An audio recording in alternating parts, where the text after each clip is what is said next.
Sveiki! Šodien atkal būs viens stāsts par to, par kādu mēslu bedri gļēvais, melīgais, nelietīgais noziedznieks Juris Stukāns ir pārvērtis Latvijas Republikas prokuratūru. Šo stāstu jūs jaunajā grāmatā neatradīsiet.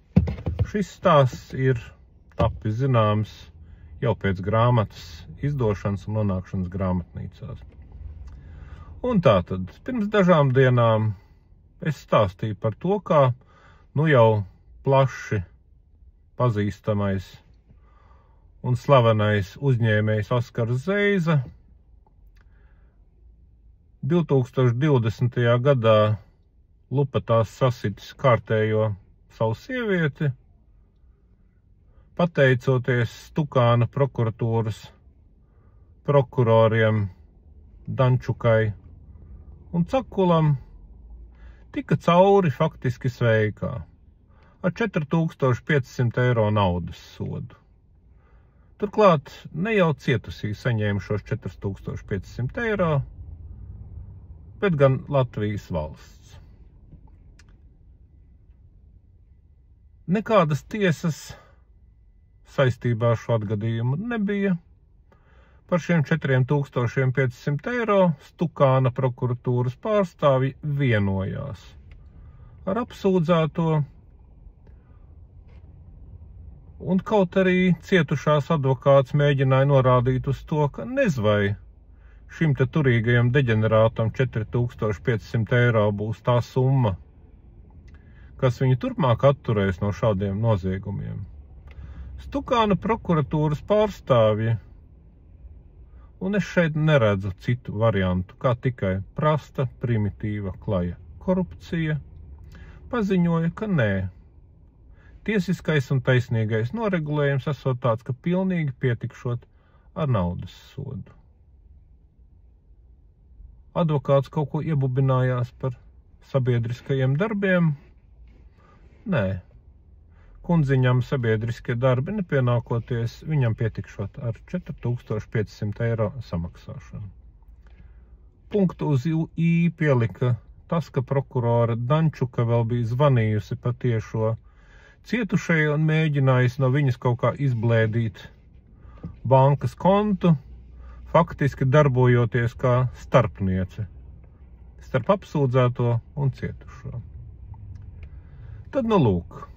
Lietas būtība ir tāda, ka Stukāna prokuratūra uzskatīja, ka labi situētajam kungam par sievietes sasišanu lupatās nevajag nekādus sabiedriskos darbus, tas viņam būs pārāk sāpīgi un mokoši, pilnīgi pietiks ar 4500 eiro naudas samaksāšanu.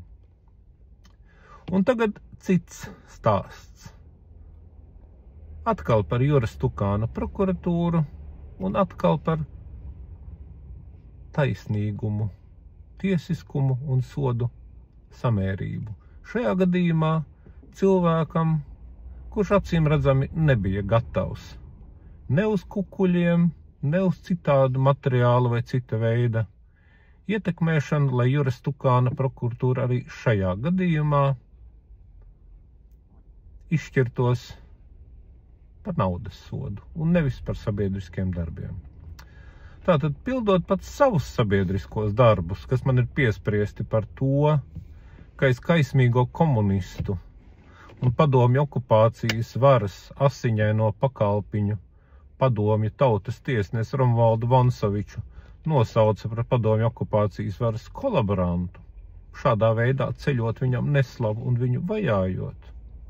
Tātad, pildot savus sabiedriskos darbus, es iepazinos ar kādu kundzi, kurai pēc tādas pašas vienošanās ar Juris Stukāna prokuratūru, kā bija šim te Oskaram Zeizam, gan bija piešķirts nevis naudas sods, bet gan 240 stundu sabiedriskais darbs. Un lūk par kādu noziegumu. Šī kundze nav ne bombzis, ne recidīvis, nekas tam līdzīgs, viņa ir izbijusi bērnu žurnāliste. Un viņai ir psihiatriska diagnoze. es smalkums neatceros, bet būtība ir tāda, ka viņa reizēm lāga nesaprot, kas viņa ir un ko viņa dara. Tagadās. Nu, lūk, un acīm redzot šī kundze, kas galīgi nav ne trūkuma cietēja, ne bombzis, latviski izsakoties, nekas tam līdzīgi, sociāli atbildīgajā veikalu tīklā Rimi ir iebāzusi kabatā vai tašā 2 pakas želejas konfekšu. Laikam kaut kādu fantastiski dārgu želejas konfekšu, jo Rimi ir saskaitījis skādi par dažiem 10 eiro. Tad, nu lūk,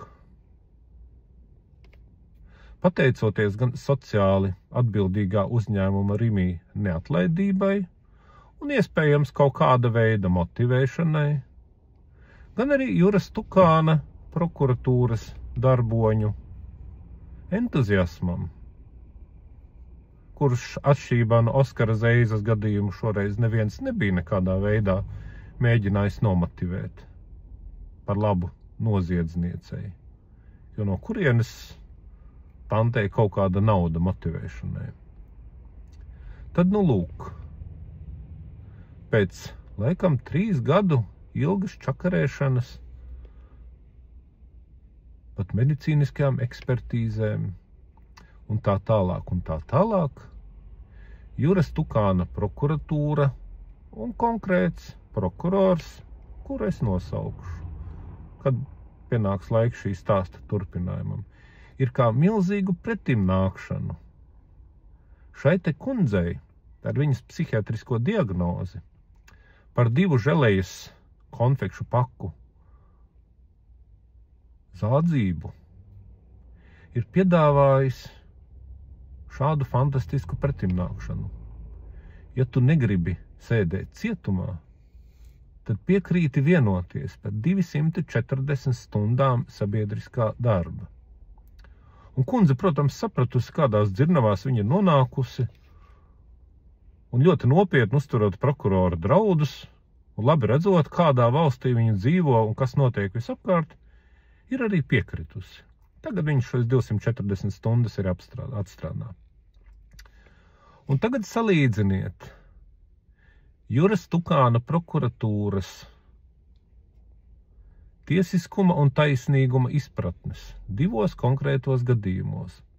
Vienā gadījumā turīgs deģenerāts lupatās sasit sievieti. Un viņam par to prokurors vienojas, ka viņš samaksās 4500 eiro naudas sodu. Sabiedriskie darbi šādam kungam, nē, tās būs par traku. Juras Tukāna prokuratūra pret īpašiem cilvēkiem, kas spēj īpaši motivēt, izturas īpaši.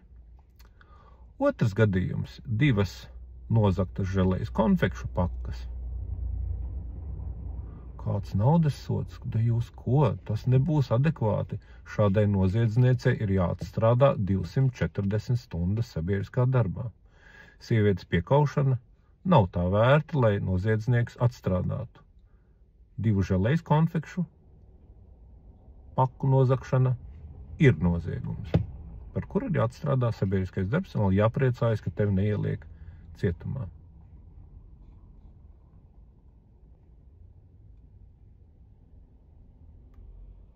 Jūs saprotat, ka tas ir tikai laika jautājums, kad šādā situācijā nonāksiet arī jūs, kāds jūsu radinieks, draugs, ģimenes loceklis, darba kolēģis,